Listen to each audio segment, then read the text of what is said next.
Production and distribution of City Club forums on IdeaStream Public Media are made possible by PNC and the United Black Fund of Greater Cleveland, Incorporated.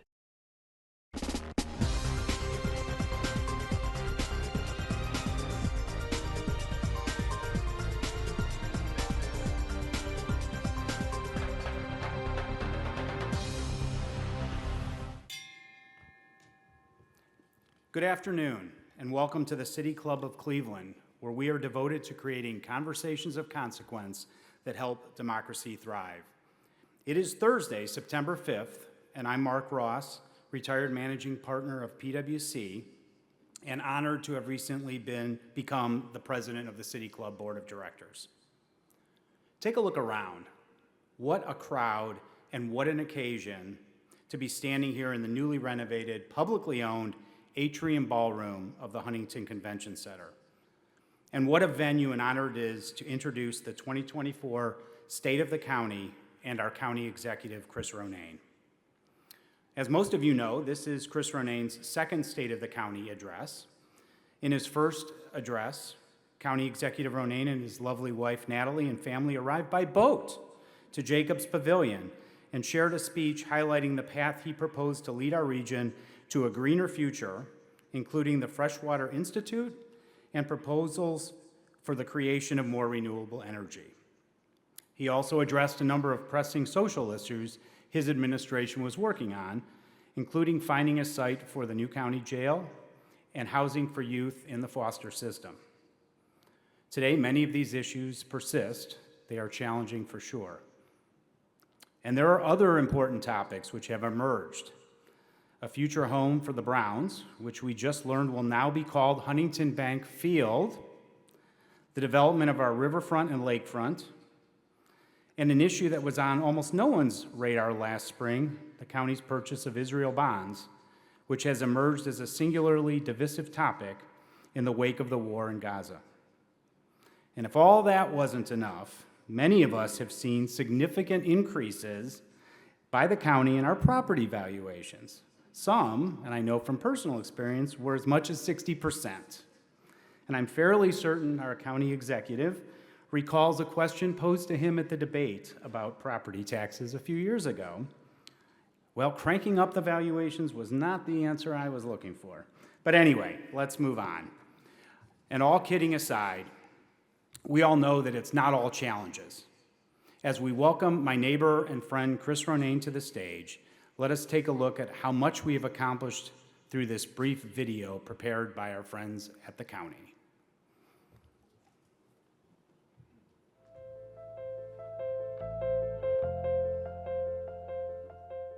It's been a busy year. What have we been working on? We opened in February. When a family comes in, some of them have just arrived last week and they just don't know where to go. Being able to answer their questions and give them great resources to get them started. The Great Estates presentations have truly helped the community. We didn't expect there to be such a large turnout, but it really seems to have a huge following. The citizens have come up and thanked me afterwards, like one after another. Now they all have their notepads and they're writing it down. They're unbelievably grateful to get this information. Over the last year, more people than ever had the opportunity to learn about the history of the bridge, learn about the vision that we hold for the future of the bridge, and share some of their ideas for how they'd like to use the space in the future. 11 minutes after the Office of Small Business launched, we received our first inquiry. And just recently, we were able to assist a small business that was struggling with identifying funding. We were able to help that business get the funding that they needed. So the new space is going to allow lots of programming, indoor-outdoor play for our dogs, and just a really great space for our volunteers to do more for our community. Department of Development is very proud of the work we've accomplished this year, bringing a grocery store to the Fairfax neighborhood as part of a mixed-use development. We've also helped the Northeast Ohio Hispanic Center bring the Centro Via project to fruition.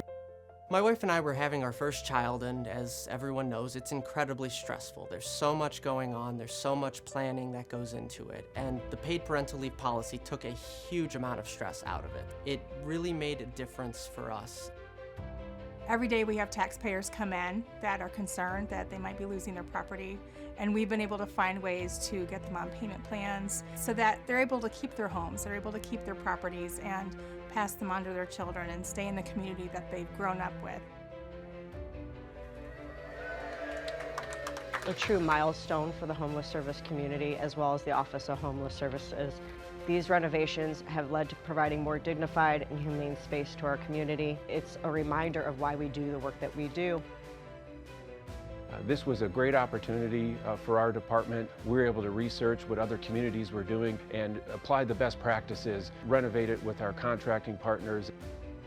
I feel like there's an accomplishment that happens every single day, whether it's big or whether it's small. The individual connections that we can create with these kids on a day in, day out basis is something that we all really hold dear. It's honestly great work that we're doing. We do all of this because we are Cuyahoga.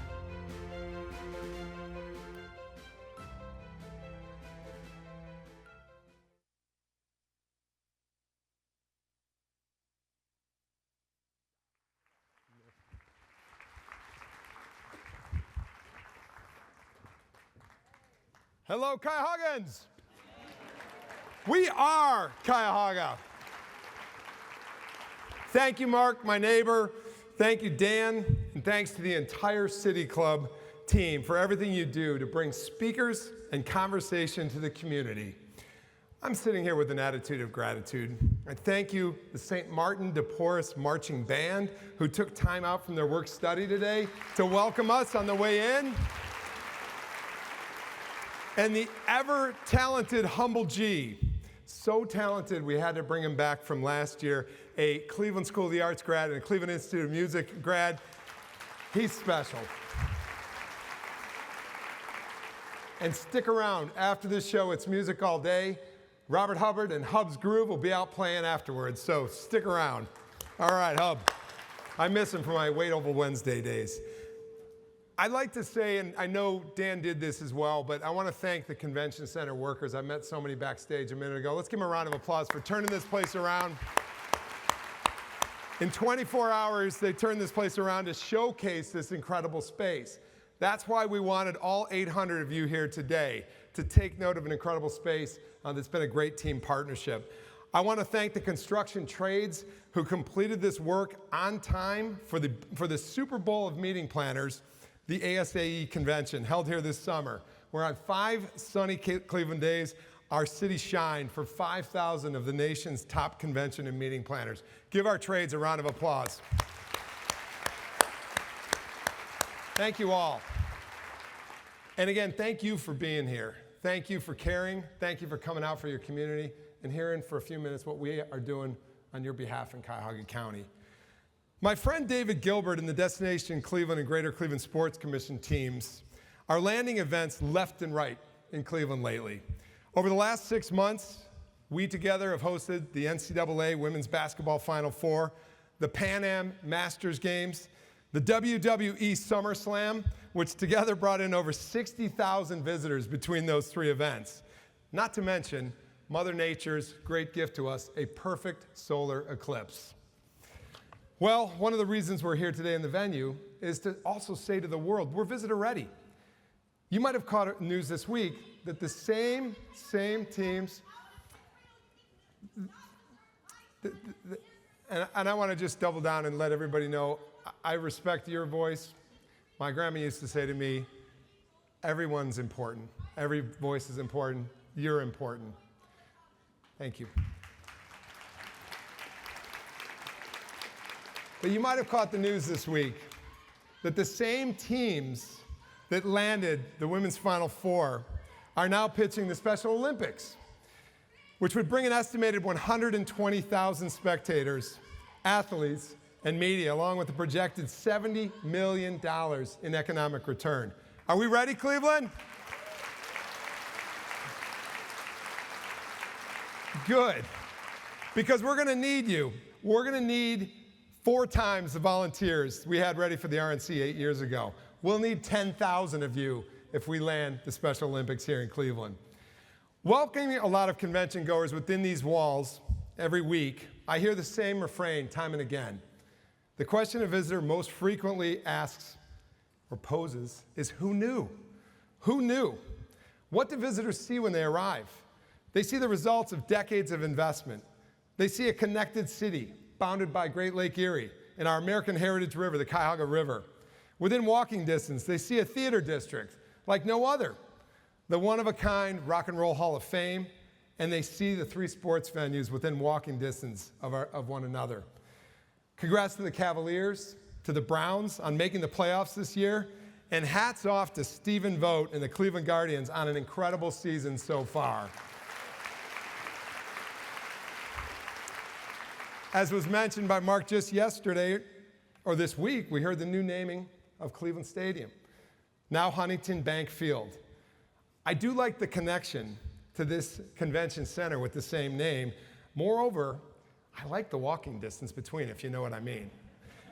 Well, beyond downtown, our visitors see welcoming places in our suburbs, connected by the emerald necklace of the great Cleveland Metro Parks, and friendly residents on the east side, the west side, and the south side, all proud to be Cuyahoggans.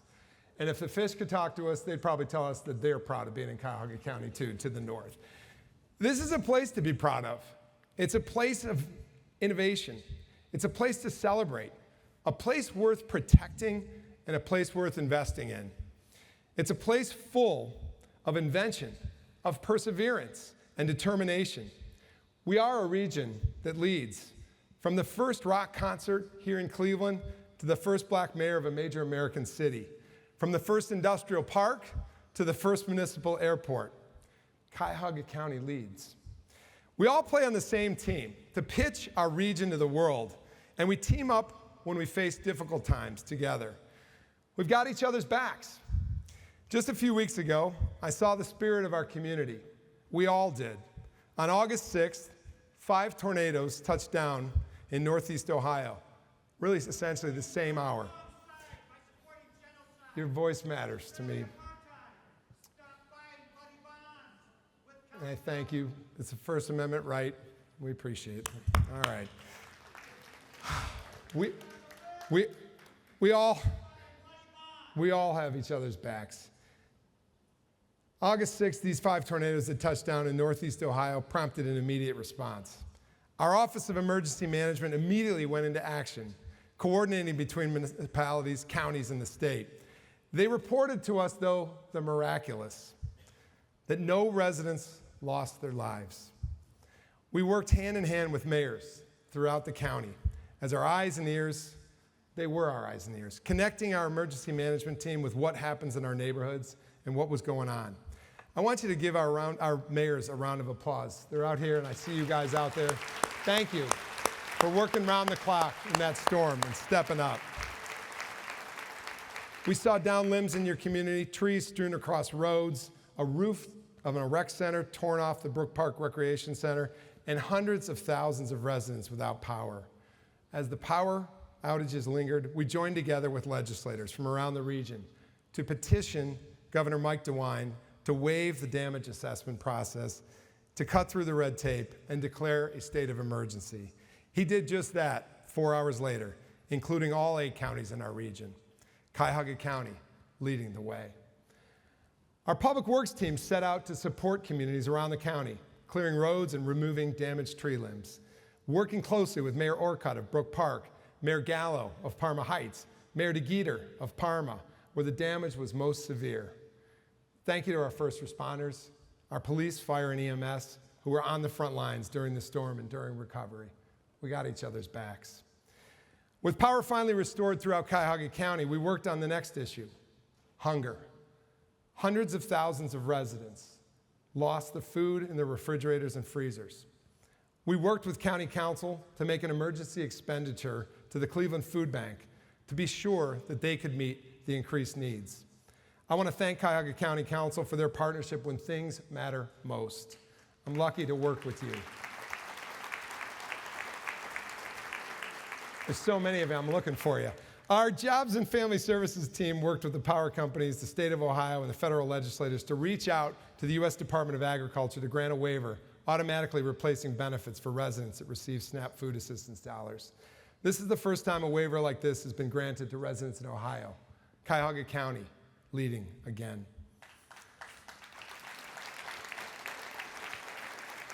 We know how heroes react to crisis and storms and fires.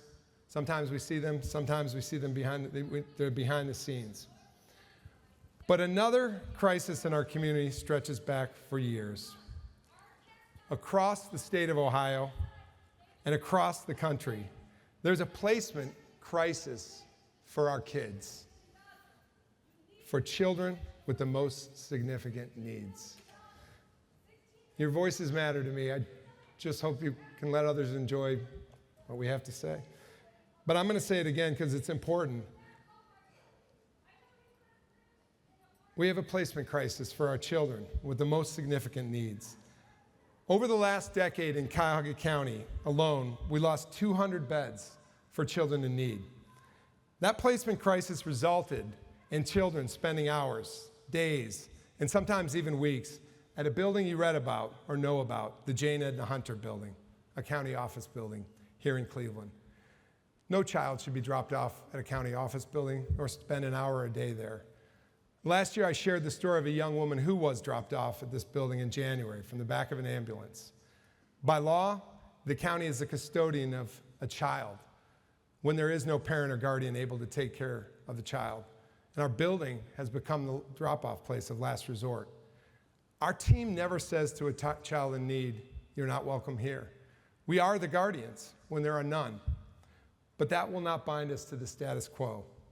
At the end of last year, I challenged our Department of Children and Family Services to find a better way for our employees and staff, a better way for our children in our care, a place where they have a new front door with specialists who can give them the support and care they need in a moment of crisis. In partnership with the centers, a trusted children's services nonprofit, we launched T-Suites, a facility that provides emergency bed space for children in need. We saw immediate results. The young woman that I mentioned was dropped off last year at our government building, the Jane Edna Hunter Building. This year, she was stabilized, she attended her prom, and she graduated from high school.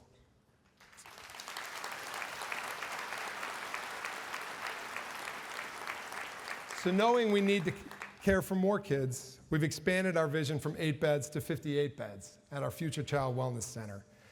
I just toured the wellness campus yesterday with the team. It's under construction as we speak. I think you'd be proud of the transformation underway. We're not just transforming a campus for kids, we're transforming lives. We've been working diligently with the centers to raise dollars for this effort. Our budget is $14 million, and this is a true community cause. I want to thank the Board of Developmental Disabilities, the Adams Board, Juvenile Court, and so many others for supporting our plan to improve outcomes for children. Earlier this summer, the state legislature awarded us $1.5 million to the project to help us close the gap even further. Thank you to our legislators and our corporate partners like Medical Mutual. I am proud to announce today that Medical Mutual has made the single largest gift to date to this project, bringing us one step closer to our goal. I'm looking for the Medical Mutual table out there, but I know you're out there. Thank you, Medical Mutual. All right, well, that's the kind of commitment when a community steps up for our kids. Our aim is to build a complete campus for kids with classrooms, a gym, an active outdoor space, a place of dignity and support. We could use your help, though, to close this gap. In my nonprofit days, this is where we'd start to fund the need. We'd ask you to raise a paddle. But we know you're out there, and we know you can find us to help us support our kids.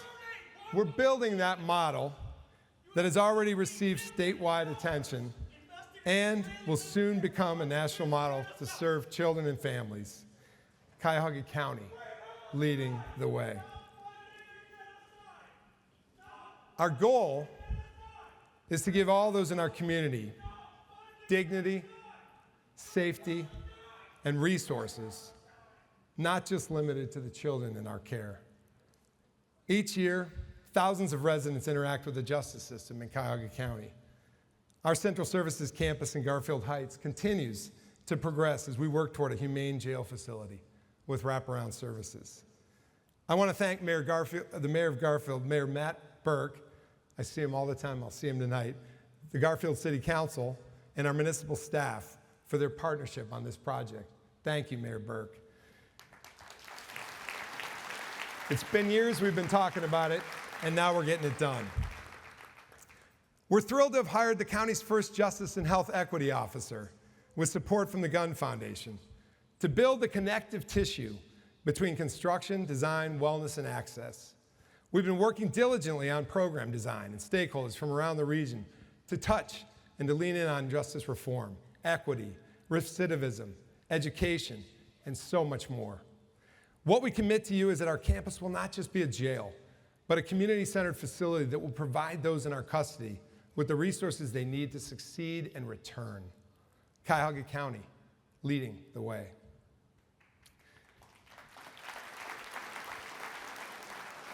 In every way, our government continues to innovate, modernize, and transform. The Cuyahoga County team of more than 4,500 employees is behind every success. I want to thank the entire county team for their daily efforts, from directors in my cabinet to workers across every department and division in our workforce, to our summer fellows who contribute to our policy development. I love our fellows all year round. We thank the foundations that support them. It's great to mentor them until they're mentoring you. And I want to say to a couple that are live streaming and are way up in northern Wisconsin, hello, fellows. We love you. I'm proud to work with all of our workforce every day. And just like our companies, your companies, and our nonprofits, you know the drill. Your people are your most valuable resource.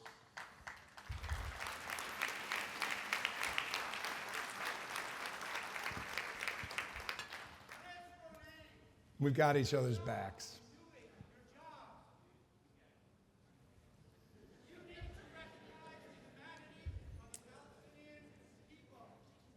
The First Amendment is well at work today here in the Citadel of Free Speech.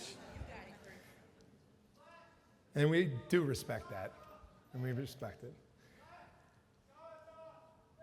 So, our team created and improved, back to the story of our teams, and you all appreciate that as employers, that our team created an improved parental leave policy that provides parents an opportunity to take the time they need when welcoming new members into their family. Not only does this policy make us more competitive to attract and retain talent, but it is also the right thing to do for our workers. When it comes to community solutions, we view you, our residents, as our team too. And it's our residents, our businesses, our contractors, that I propose changes and updates to a chapter called Chapter 501 of the Cuyahoga County Charter to modernize and improve our government. It's a goal you voted for if you voted for charter reform back in 2009. We can look hard at ourselves to better our government practices, to increase transparency, to improve payment timelines and ensure that businesses want to work with us. I don't need to tell you, we have a pretty important election coming up. Actually, every election is important. For too long, we've put up with standing in the rain at the Board of Elections, waiting in line to cast our vote. While the staff does the best they can, the building is tired and out of date in every way. This year, we worked with County Council to provide a new space for our elections, for our Board of Elections at 1801 Superior, the former Plain Dealer building. This new space is slated to open next spring as a service to our community. I often talk about government that meets people where they're at. A modern and effective government means being in places accessible for people in their own communities. We've set up shop with our services and our desks in county libraries, in neighborhood nonprofits like the Friendly Inn Settlement and the Greater Cleveland Food Bank, where we've added our workforce to a multi-service center. If you come in food insecure, you're likely a lost paycheck away from being housing insecure or transportation insecure. Our model is a team-based approach to help people develop a foundation so they can ultimately help themselves. And we've helped the East Side-based food bank launch a West Side food bank location, which will offer a similar array of services.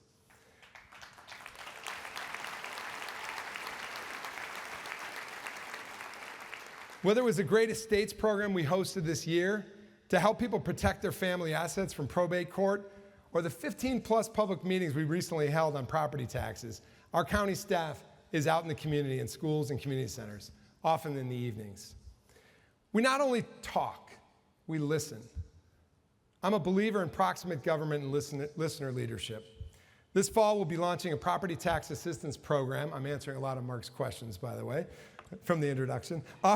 Offering cash assistance to seniors struggling to make ends meet. We do not want to see our residents leave their homes because of a tax bill. Our treasurer's office is ready with alternative plans for payment to ensure we can work with our residents to keep them at home. We will not stop there. The state of Ohio ultimately controls the tools to support homeowners struggling to pay their bills. Cuts to the local government fund, to local schools, and to income tax place a burden on all of us. We have thrown our support behind two bipartisan bills, HB 263 to reform the homestead exemption program, and HB 645 to give eligible homeowners a tax credit if their property taxes are more than 5% of their income. We will continue fighting for changes in Columbus that protects the working families and seniors in our community.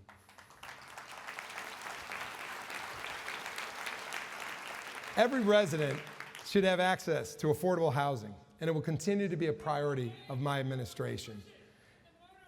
For those who need us most, we completed a $5 million investment at the men's shelter at 2100 Lakeside. And likewise, we launched the expansion and the renovation of the Norma Hare Women's Shelter with a $7.9 million investment.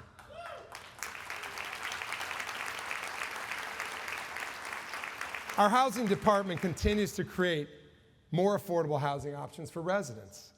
As we complete the department's strategic plan, I'm thrilled to announce we've identified $3 million in seed funding for the county's Affordable Housing Fund for things like fix-up funds and modular homes.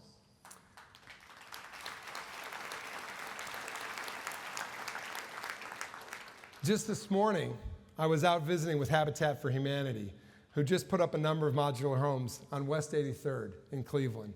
We'll do more together. Our Heritage Home program is helping homeowners reinvest in older homes, too, across the county. In the last year, the county facilitated 222 low-interest loans worth $10 million in home improvements for our residents.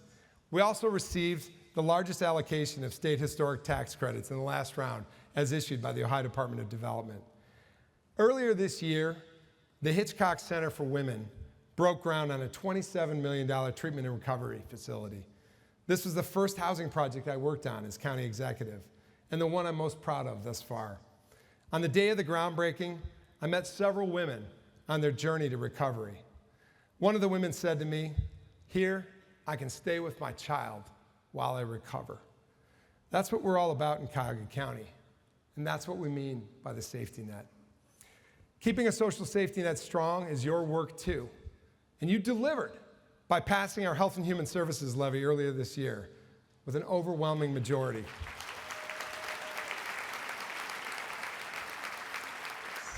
71%.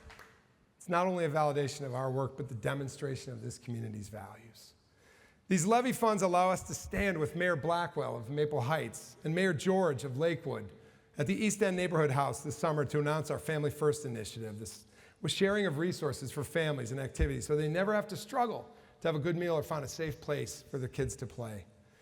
It allowed us to join Cleveland Mayor Justin Bibb to allocate an additional $500,000 to our partners at Youth Opportunities Unlimited to keep graduating seniors employed through the summer months before they move on to college, technical training, or a full-time job. The question we all have to ask ourselves, will our young people return or stay in Cuyahoga County after school? It depends on a job. The county's development team has been focused on investments that will create a multiplier effect in our community, creating jobs for today and for the future. Our Economic Development Fund has invested more than $10 million in projects this year, including, and if you haven't been, you got to get there, the Meyer-Fairfax Market on the Opportunity Corridor, the mixed-use Centra Via project that was referenced in the film, and a loan to Park Place Technology to retain their employees and locate their world headquarters in Highland Heights. We pledged to open an Office of Small Business, and we did it. We launched it just 4 months ago to support our 30,000 small businesses in our county, to assist entrepreneurs in starting new ones. So far, 502 businesses have reached out to our office for assistance. 75% of those businesses are women and minority-owned. In 2024 alone, our Economic Development Fund has put $3.4 million towards small business assistance. Here with us today, representing one of those businesses, is Angela Sharpley of Pipin' Hot Grill on East 105th. Go see Angela. Thanks for your partnership. I'm the child of small business owners. I'm also the stepson and son-in-law of immigrants. This February, we opened the Cuyahoga County Welcome Center in Old Brooklyn to welcome immigrants.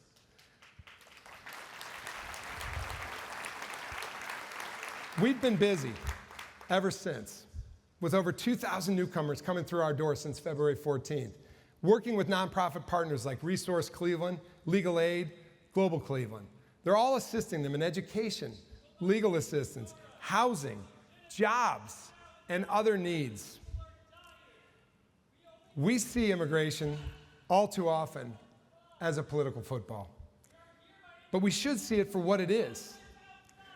The fact of the matter is 20% of American entrepreneurs are immigrants. And if we're going to grow as a population in Northeast Ohio and grow our economy, we're only going to do so by attracting newcomers and attracting immigrants. Our words to the world are, "You are welcome here." We are Cuyahoga, all of us.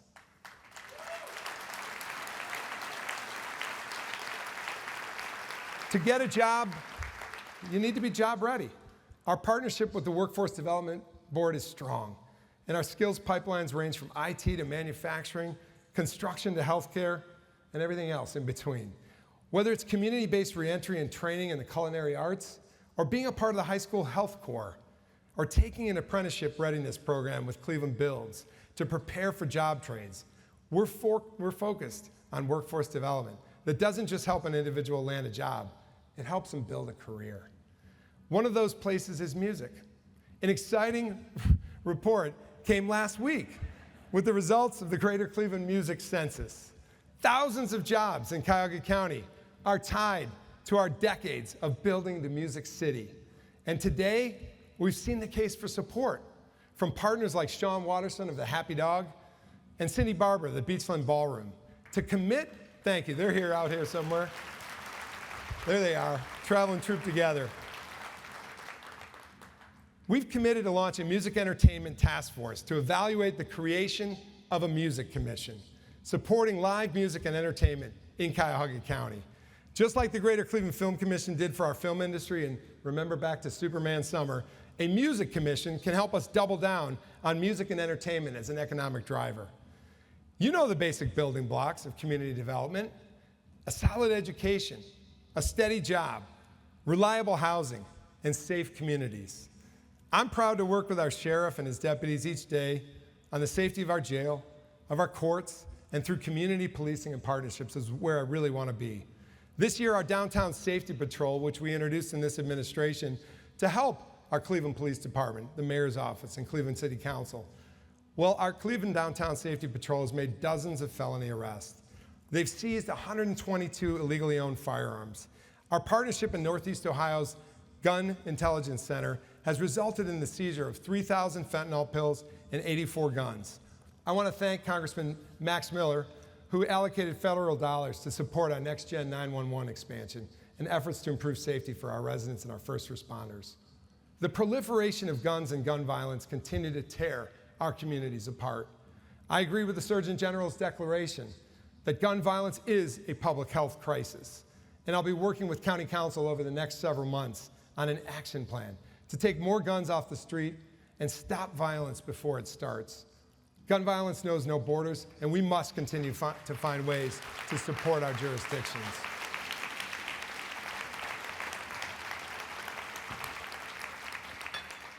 Cuyahoga County is leading the way when it comes to police innovation. This spring, we were proud to partner with the City of Shaker Heights and many other communities on something called First Call. We had the support of the Gun Foundation on a mental health crisis response program. 4 communities in Cuyahoga counties, 4 of them joined Shaker Heights. I want to thank Mayor Weiss and his team for originating the program in Shaker, and Mayor Sarin, Mayor Thomas, Mayor Wheelo, and Mayor Brennan for their leadership to expand this program to 100,000 residents in their communities. This speaks to regionalism. It's what we've all been talking about. Can we work together? First Call has hired licensed mental health professionals and peer support workers who span all 5 communities to accompany first responders on mental health crisis calls. We are looking forward to the results of this program so we can scale it across more communities throughout Cuyahoga County. And I can tell you, working with law enforcement for a number of years through many jobs, I'm looking at them with great appreciation today. Sometimes they know co-response, when someone who can help somebody in a mental health crisis gives them tools and gives the citizens the tools they need. Climate change. It's our world's biggest threat, and we must act locally to protect our environment and our residents from the impacts of extreme weather. With support from the Cleveland and Gunn Foundations, Cuyahoga County hired its first ever Chief of Climate and Sustainability, who will guide our community towards initiatives that address the urgent challenges of climate change and promote responsible stewardship of our natural resources. On the heels of hosting the Climate Leadership Conference, right here in this building, Cuyahoga County is on the map as a climate leader in Ohio and the Great Lakes Basin. This year we launched Cuyahoga Green Energy, and we were proud this summer to receive a $130 million climate pollution reduction grant from the US EPA.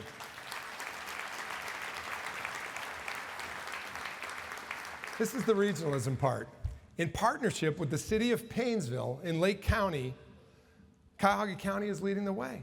Providing grant dollars and technical assistance from Cuyahoga Green Energy, we will be able to replace a coal-fired power plant that dates back to 1888 in Paynesville with solar energy and cap a contaminated site with a solar array and green space on the lake.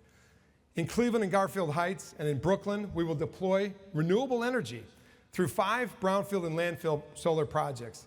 2 will provide clean electricity to Cleveland Hopkins International Airport and a future County Central Services campus in Garfield. 3 will directly supply customers of Cleveland Public Power and Cuyahoga Green Energy. 2 counties, 4 communities, working for a better climate future.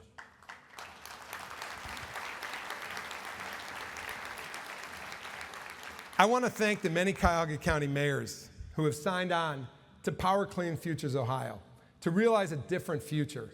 It's also nice being with you in your communities, taking in your towns by bike with our popular Bike with Mayors initiatives. You can see I'm very close to our mayors. I just appreciate their everyday frontline work in our 57 municipalities and 2 townships of Cuyahoga County. I can't discuss sustaining our future without mentioning our most precious resource, Lake Erie, the Cuyahoga River, and the fresh water that surrounds us. We are the front door of North America's greatest asset here in the freshwater capital. For far too long, we've struggled to create access to our waterfronts. But last month, we broke ground on an East 9th to East 55th Street trail in partnership with the Mendel Foundation, Cleveland Metro Parks, and the City of Cleveland to add a critical link to our trail system. And our shoreline communities continue to improve lakefront access for all of us. In Lakewood, Mayor George is partnering with the County Planning Commission on an ambitious project to protect our shoreline from erosion while creating new access. In the city of Euclid, Mayor Gale did the same, and she continues to create more access with the reopening of Kenny-Yuko Park. In Bay Village, Mayor Kumar is leading an ambitious Bay Point project to protect the shoreline while creating trail access and public space.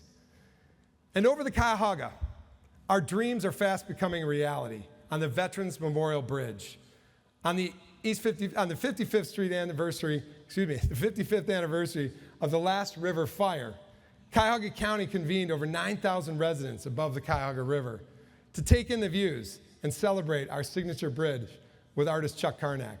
The bridge caught the eye of Washington with help from Senator Sherrod Brown, and we received a $7 million Reconnecting Communities and Neighborhoods grant from the U.S. Department of Transportation that will deliver a construction-ready plan to repurpose the lower level of the bridge as a unique community park in the sky.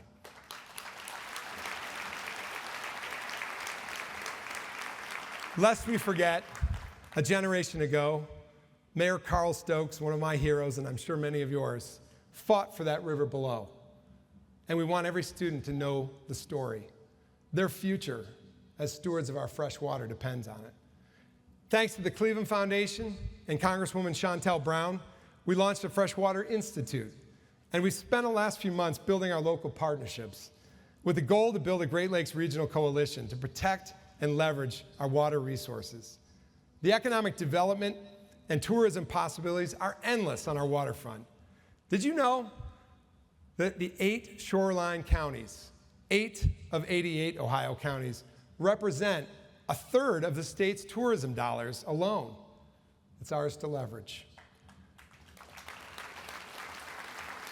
It's with this in mind that I'm proud to announce that we are moving forward with our first pillar of the Freshwater Institute in partnership with Teaching Place and See at the Top to implement the Freshwater Institute Fellowship Program. The Fellowship Program will have specialized curriculum focused on urban water cycles, the Great Lakes, and issues surrounding water as an essential resource.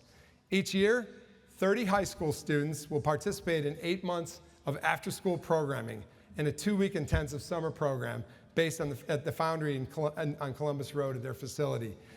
We sent our favorite reporter and advocate out in the field to chat with some of our freshwater friends. Hear from DJ Lily Jade about this initiative.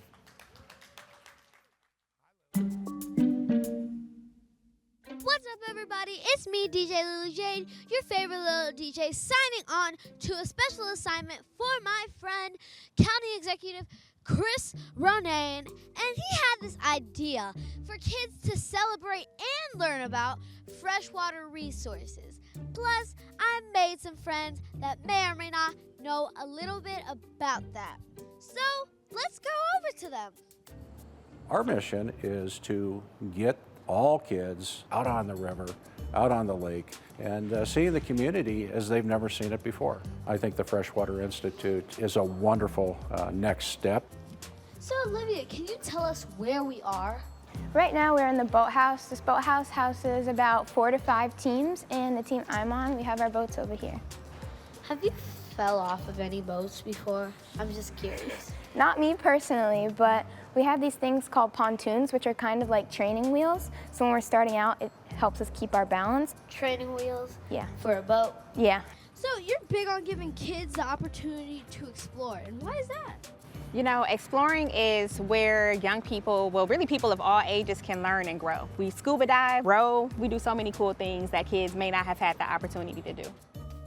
Oh, Lily. Hey, welcome to the Science Center. I'm so glad you're here. Why is it important for kids to have access to learning about our water and the environment? It's vital that we make sure that you feel like you have ownership over Lake Erie and the Cuyahoga River, and that you start to feel that you are going to be the leader.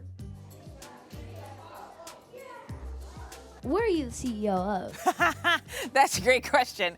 I'm Kyle Dreyfus-Wells. I'm the CEO of the Northeast Ohio Regional Sewer District.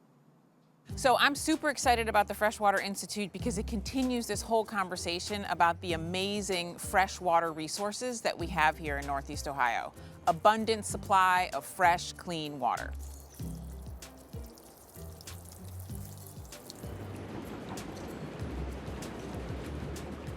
How do you feel about the Freshwater Institute? So the Freshwater Institute has me very excited. So the more investment we put into this river and the lake, the more it gives back to the community. Entertainment, commerce with all the freighters coming up and down the river, and it allows more people to work and thrive on the river and the lake. Well, I guess that's a wrap, you guys. I hope you are just as excited as I am for the Freshwater Institute. I believe that kids are the future for our water, environment, I mean everything. Everything, y'all, everything. But spoiler alert, I think this is going to be a very, very big deal. Stay tuned.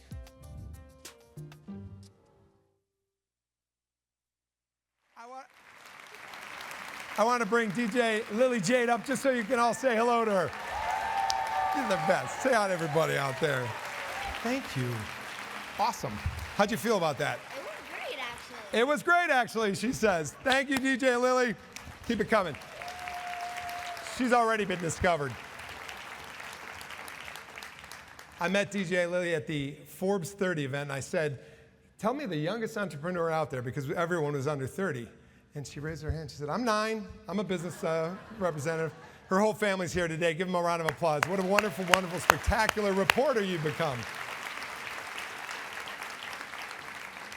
We are lucky to have these water warriors collaborating with us on the Freshwater Institute. And Lily, thank you for ferreting out all that they do in this town. Partners like the Cleveland Water Alliance, NEORSD, Davis Aerospace and Maritime High School, the Great Lakes Science Center, the Foundry, Flats Forward, the Port of Cleveland, Canalway Partners, and many more.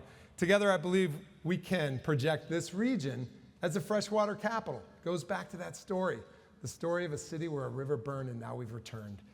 Whether I'm approached in a grocery store or at a gas station trying to convince someone that that guy on the sticker doesn't set the gas prices, or whether I'm taking a baseball game, watching the first place Guardians with my kids, or enjoying a walk along Lake Erie with my wife Natalie and our dogs, wherever I am, I always stop to hear from residents. I tell them I work for them. I work for all of you. And the reality is our entire county team works for you.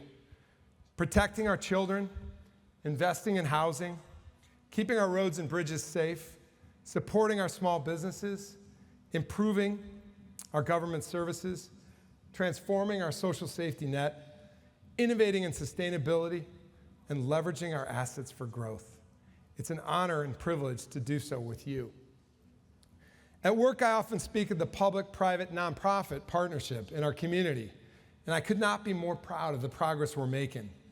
We are making progress. We're in this together, and I look forward to even more progress ahead in what I truly believe is the best county in the land.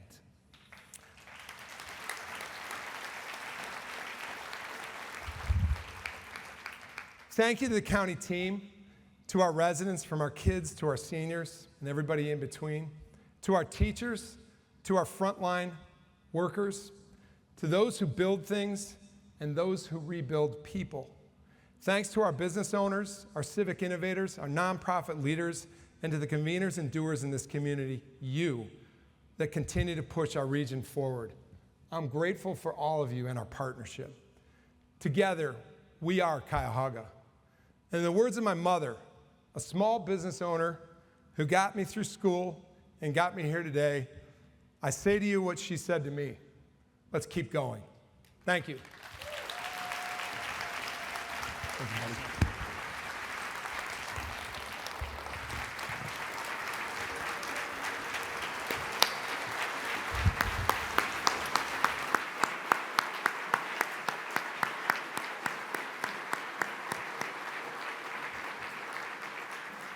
Thank you, County Executive Ronayne, for your remarks and your effective and appreciated navigation of free speech, which is incredibly important here at the City Club. We are about to begin the Q&A with the audience. As discussed before the program began, the City Club invited the citizens of Cuyahoga County and those who serve residents of the county to submit questions ahead of time. Questions were selected by City Club staff with the intention of capturing a cross-section of our county in the interest of residents and stakeholders. These individuals have joined us in person today to ask their question of the County Executive. Note that County Executive has not seen these questions in advance, although there are probably a few he can anticipate. County Executive Ronayne, if you are ready, let us have our first question. Good afternoon, County Executive Ronayne. Good evening. My name is Will Tarter, and I'm the Director of Advocacy at Lutheran Metropolitan Ministry. I'm a resident of Broadview Heights. There was a Supreme Court decision earlier this year which raised concern among advocates due to the potential impact on individuals who are homeless. Can you describe the importance of reducing the stigma associated with homelessness, as well as why it is critical to increase access to housing? Yeah, I watched that Supreme Court case, and Will, thank you for the question. What you are talking about is our unhoused and persons most vulnerable. And again, I want to say, the housing team at Cuyahoga County, our Health and Human Services team, our Office of Homeless Services, thank you. But back to you, we couldn't do what we do without organizations like Lutheran Metropolitan Ministries and the many, many housing advocates helping us every day. Just to put it back to you for a minute, LMM is an organization that helps us run the men's shelter at 2100 Lakeside. They also help us with step-up housing, with rental housing in neighborhoods. But they don't just say, gee, you leave a shelter and you go to a new space and everything's all right. No, they're working on workforce training, the culinary arts I talked about, you're doing that, construction work training you're doing. And this is what it's all about. It's about treating every person as if they are our brother, our sister, our child, our uncle, our aunt, our parent, and actually helping them with what we would guide our own family members with. The wraparound services that makes their lives work to get them the firm footing to move up and out from a position of unhoused. We work a lot on that. I referenced in my speech $12 million that we've been able to bring through the federal government to Cleveland to get persons housed. We want no one to go unsheltered. And frankly, the improvements we've made with you at our shelter space have actually destigmatized the issue for unhoused, and the persons who've been shelter uncertain as to whether they should go are going there. You create, and my message to y'all today was always places that care, places of dignity, space that people need with specialists on site. That's the future. I believe we can tackle the problems for our unhoused and really help people return publicly. And I've just mentioned a couple programs that I think matter, but it's about the whole circle. It's not just giving someone a bed at night, it's about everything else. And on the 2100 men's shelter, I make it a practice to get there. I think I was there the first week of my job last year, and I met a guy dressed like me in a tie, and I didn't know he worked here, was he the director of the center, who he was, and I followed him to a computer lab at 2100 Lakeside, and he said, I'm looking for a job, I'm out on the streets. That's what you're all about, and that's why we're doing this. So thanks for what you do.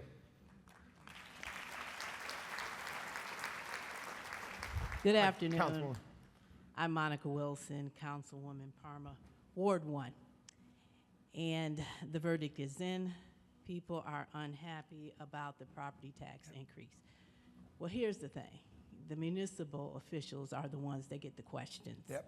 And very often the city even gets blamed to, what do we tell the residents? Yep. Where do we direct them? Because, gee, the city's not at fault is not a good answer. Yes, thank you, Councilwoman. Councilwoman is a councilperson in Parma, and I believe the first African-American female councilwoman in the city in the history of Parma. So, you ask a great question, and I want to say a little bit of what I touched on in the speech. We have to be all in this together. First of all, the county, just the technical issue is we are required by the state of Ohio to make appraisals of every home in Cuyahoga County. It was 1,000 neighborhoods we went through in 59 communities. That's a state mandated process. Our county property tax weighed in at about 32%, excuse me, our appraisal values were brought up to about 32%, which is on par with the state. Nobody likes to hear that, except keeping value is important. The thing I want to let you and all of your neighbors know is that the valuation is not necessarily reflective of the actual tax. So the first thing I would refer you to is our property tax calculator at Cuyahoga County's website. It's important. The second thing is get behind us in our efforts to say to the state of Ohio, again, bipartisan bills I referenced, we need relief on the homestead exemption. We need to increase the income eligibility and increase the pool of persons, particularly our fixed income and seniors, that need help. We do. Thank you for getting behind us on that. And the circuit breaker initiative, as I referenced, is a bill pending with the state that will give somebody relief if their property taxes is higher than their net income tax by more than 5%. So we need help leaning in, and I'm appreciative of the legislators who've already helped us on this. That's why we had a press conference a couple weeks about this. But learn what your property tax increase or decrease or neutral is actually by going to our property tax calculator, and lean in with us on the state of Ohio to say there is some relief we can provide now. Thank you very much. And we'll come out to your community. We've been out in 15 public meetings about this and talk with your residents.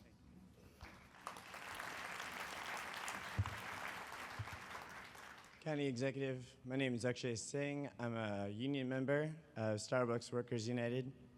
I'm a resident of Cleveland Heights. My question is, March 15th this year, county invested $3 million further in Israel bonds. Why? And what's your plan to do so? We know that there's this next round will be coming due in 2025. If it's easier, why did we invest $10 million in Chevron this June? Thank you for the question, and I want to thank you for your advocacy at county council meetings. You know, we may be at a position sometimes where we respectfully disagree on something, but it doesn't mean we can't try to work together on other community issues. I've listened to you. I know you organized Starbucks in University Circle, and I was proud to be with you on that. I also know you're a soccer coach by your testimony to the County Council. Thanks for coaching our kids. On the matter of Israel bonds, there are $16 million in Israel bonds in our county portfolio. It was invested years ago. He's right. It's come through on reinvestment. And I'm just going to say this. We are not moving away from Israel bonds. I see Council President Purnell Jones out there. I appreciate you. We are not. And to the why, we can continue to talk, but the answer is we're not moving, and nor is any other municipality or state in the nation that we've found. Thank you. Don't go anywhere.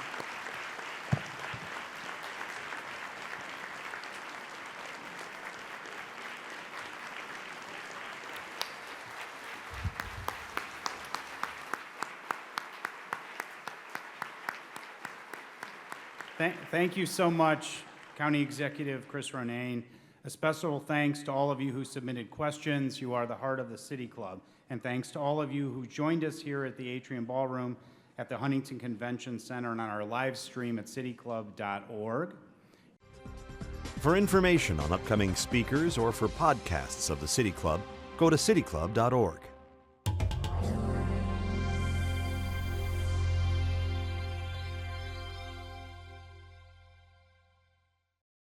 Production and distribution of City Club forums on IdeaStream Public Media are made possible by PNC and the United Black Fund of Greater Cleveland, Incorporated.